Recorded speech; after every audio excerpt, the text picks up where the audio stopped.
Dulu waktu saya sekolah kecil, tepatnya waktu saya kelas TK dan SD kelas 1, kelas 2 sampai kelas 3, saya menulis di buku atau di kertas masih menggunakan pensil, Bapak Ibu.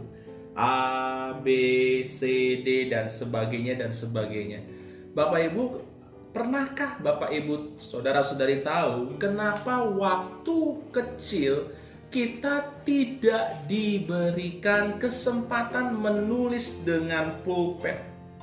Kenapa? Karena kita tahu anak-anak kecil menggunakan pensil, kesalahan yang mereka perbuat masih bisa diperbaiki. Contoh, kalau saya salah nulis, saya masih punya penghapus. Saya bisa menghapus tulisan yang saya tulis dan bersih kembali.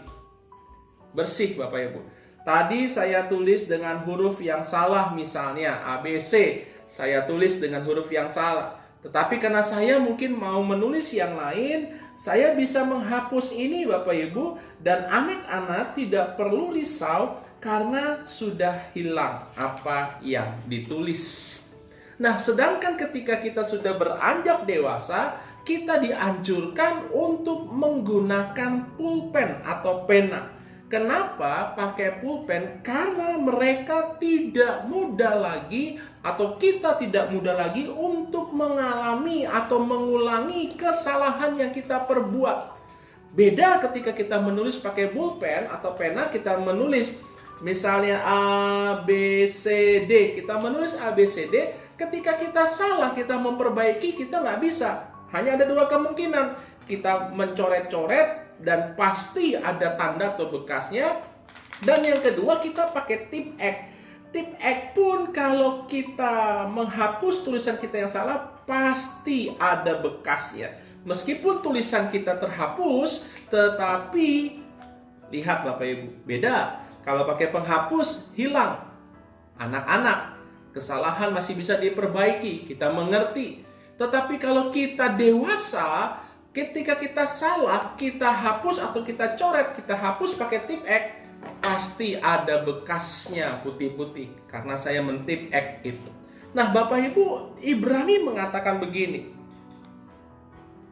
Ibrani pasal 5 ayat yang ke-12.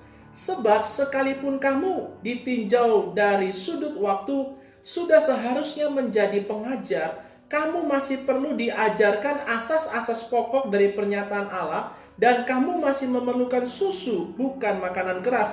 Sebab barang siapa masih memerlukan susu, ia tidak memahami ajaran tentang kebenaran, sebab ia adalah anak kecil. Ingat Bapak Ibu, saudara-saudara yang saya kasih dalam Tuhan, bukannya tidak boleh anak kecil menulis dengan pulpen atau pena, tetapi sangat beresiko karena anak kecil pasti ada kesalahan. Tetapi semenjak berjalan seiring waktu yang harusnya sudah bertambah dewasa, kelas 3 naik kelas 4, kelas 5 dan sebagainya, harus bisa menggunakan pena. Karena jangan sampai kita sudah dewasa, kita mengulangi kesalahan yang sama ketika kita lakukan pada waktu masa kecil yang lalu.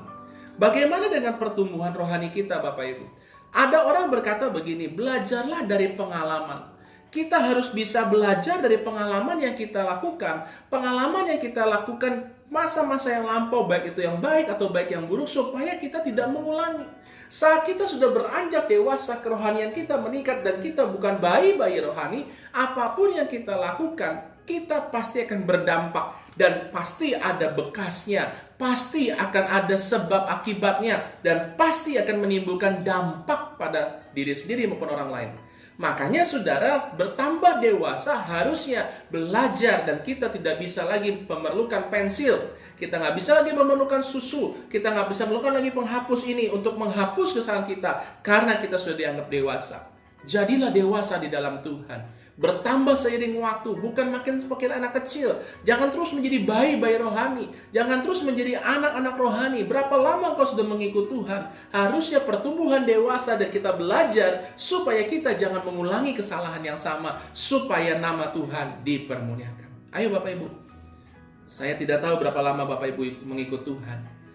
Ada yang 10 tahun, 20 tahun, 30 tahun. Tetapi kedewasaan Mengiring akan Tuhan tidak bisa ditentukan seberapa panjang atau berapa lama engkau mengiring Tuhan, tetapi seberapa dalam engkau mengenal firman Tuhan, supaya engkau tidak jatuh di lubang yang sama.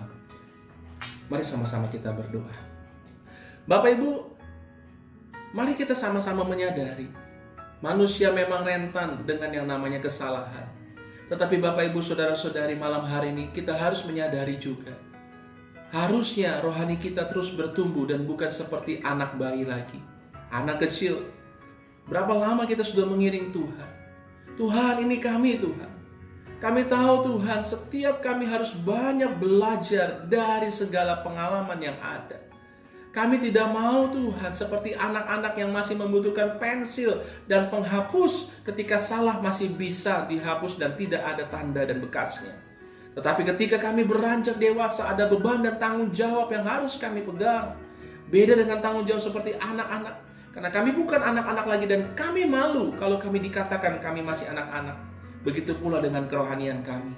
Kami sudah mengerti firman, sudah tahu firman, dan kami tidak mau mengeraskan hati kami, karena kami tahu firman-Mu yang mengubah hidup kami.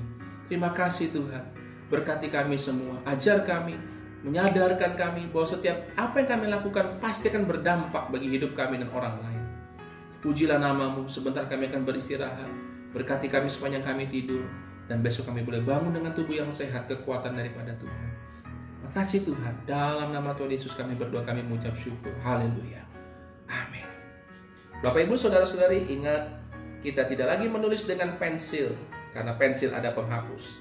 Tapi saat ini kita sudah dewasa, kita menulis dengan pena. Setiap kesalahan pasti akan ada akibatnya, ada dampaknya, ada bekasnya. Oleh sebab itu, berjaga-jagalah, berhati-hatilah, berpikir dulu sebelum kita bertindak, karena segala sesuatu akan membuat kita lebih baik atau lebih buruk, tergantung sikap kita. Belajar dari kesalahan yang ada. Nama Tuhan dipermuliakan. Shalom, Tuhan berkati.